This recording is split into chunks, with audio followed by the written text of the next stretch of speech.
আজকে দ্বিতীয়বারের মতো মেহেরিমা আর ওর বাবা ম্যাচিং ম্যাচিং ড্রেস পরেছে, যেটা পাঠিয়েছিল সোয়াইবা ফ্যাশন থেকে উপহার। ওদের বাবা মেয়ে ম্যাচিং আরো অনেকগুলো ড্রেস পিয়ার এসেছে, আস্তে আস্তে আমি সবগুলো আপলোড দিব ইনশাল্লাহ। আর এই সুযোগে আমি ওদের অনেক খুনসুটি ভালোবাসি আর মিষ্টি মোমেন্টগুলো ক্যাপচার করতে পেরেছি। যেমনটা সবসময় হয়, মেয়েরা তাদের বাবার কাছে অনেক বেশি স্পেশাল।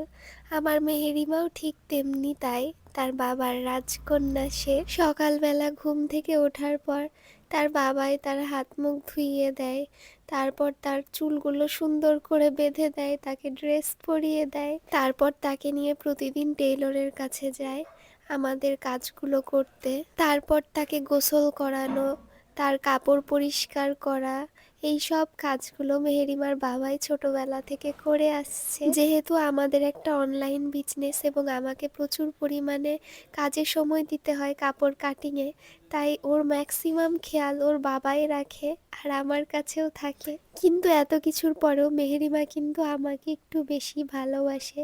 তাকে যখন জিজ্ঞেস করা হয় সে কাকে বেশি ভালোবাসে, সে বলে আম্মুকে। আর এটা নিয়ে আমি অনেক মজা করি ওর সঙ্গে, যে দেখো তুমি এত কিছু করো তারপরেও মেয়েটা আমাকেই বেশি ভালোবাসে। বাই দা ওয়ে, ওদের বাবা মেয়ের ম্যাচিং এ ল্যাভেন্ডার থিমের ড্রেসটা কেমন বলেন তো? আমার তো অনেক পছন্দ হয়েছে। ইদানিং এই কালারগুলো এত বেশি চলে এবং ওদেরকে খুব ভালো লাগছিল। আমরা বাজারে শপিংয়েও গেছিলাম, অনেকেই ড্রেসটার প্রশংসা করছিল।